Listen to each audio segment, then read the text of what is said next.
जब भी पितृपक्ष में जल को दिया जाए तो जल देने के पहले की विधा क्या है, सबसे पहले जल देने के पहले करना क्या चाहिए, ध्यान दें।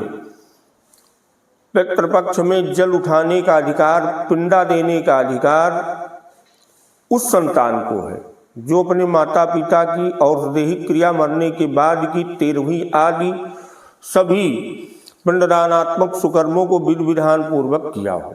दूसरा, वह संतान अपने माता पिता की प्रसन्नता के लिए और परिवार के हित और कल्याण के लिए वार्षिकी श्राद्ध को किया हो। वार्षिकी श्राद्ध के उपरांत जब दूसरा वर्ष आवे तो उसी मास, उसी पक्ष, उसी तिथि पे एक पिंडदानात्मक क्रिया होती है जिसको हम कहते हैं सांवत्सरिक श्राद्ध, एकोददिष्टि श्राद्ध, छयाह का पिंडा, छियाह का पिंडा, मृत्यु तिथि, जयंती आदि आदि नामों से जानते हैं। इसको एक पिंडा दिया जाता है। वो पिंडा देने के बाद ही संतान को अधिकार मिलता है कि वो जल दे सके और पिंडा दे सके। 3 प्रकार के ऋण हैं, देव, ऋषि, पितृ, यही 3 ऋण हैं। इस संसार में चौथा ऋण है ये नहीं है। तो देवता की पूजा सभी करते हैं। हम जिनकी संतान है, ऋषि, संत, महात्मा, उनके निमित्त भी जल कर देना चाहिए, उनका भी पूजन करना चाहिए। और जो हमारे माता पिता हैं जिनके द्वारा हमारा जन्म हुआ है उनका भी पूजन अर्चन अवश्य ही करना चाहिए।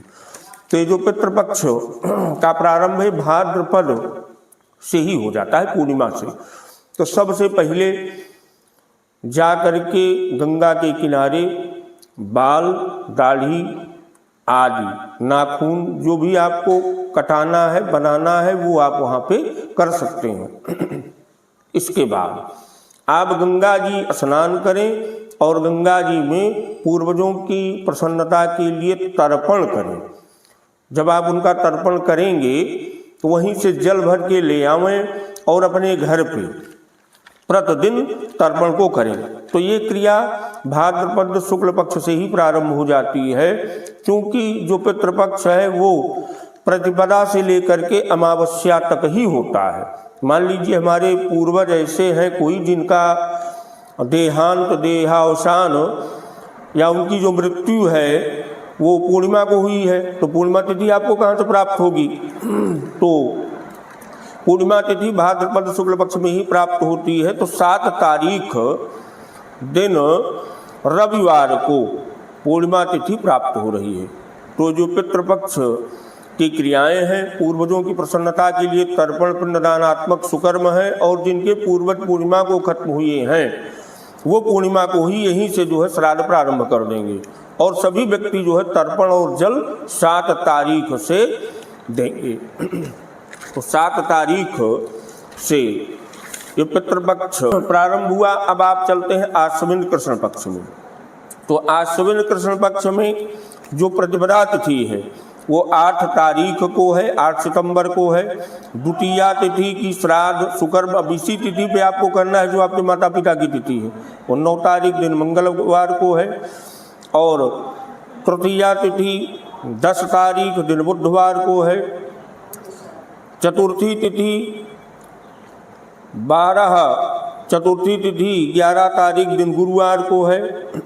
पंचमी तिथि यहाँ 12 तारीख को, लेकिन पंचमी तिथि 1:30 बजे तक है, 1:31 तक।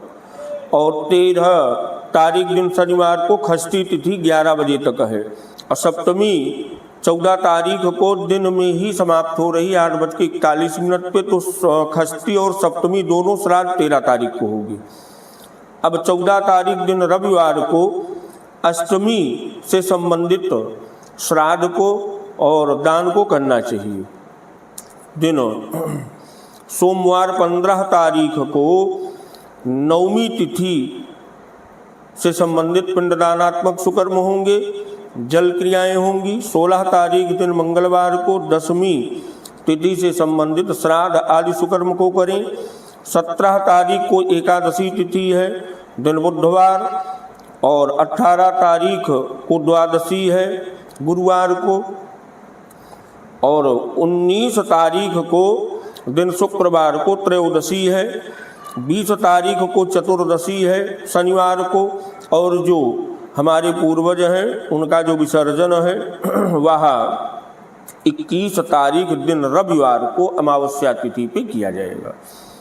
तो 21 तारीख दिन रविवार को अमावस्या तिथि हमें प्राप्त हो रही है। तो अमावस्या से संबंधित या जो अपने माता पिता की तिथि को नहीं जानते हैं, कभी कभी होता है ना कि उनको तिथि नहीं पता होती है, मृत्यु का दिनांक भी नहीं पता होता है, तो वो सभी सर्व पितृ अमावस्या तो सभी पूर्वजों के लिए होती है। तो आप अमावस्या तिथि पे सुकर्म को कर सकते हैं अपने पूर्वजों की प्रसन्नता के लिए, परिवार के हित कल्याण के लिए। पिंडदानात्मक क्रिया को, तर्पण क्रिया को वो आप अमावस्या तिथि को करें।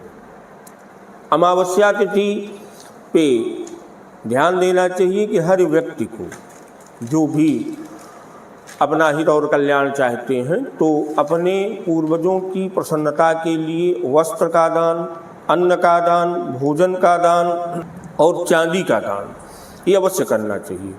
जब भी आप पार्वण श्राद्ध को करें, श्राद्ध या तर्पण करें तो पितृपक्ष के प्रारंभ में ही तर्जनी उंगली में एक चांदी की अंगूठी अवश्य पहने।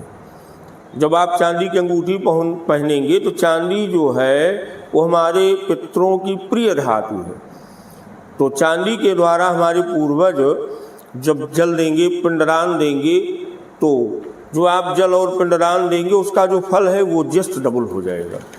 तो चांदी की अंगूठी अवश्य पहने।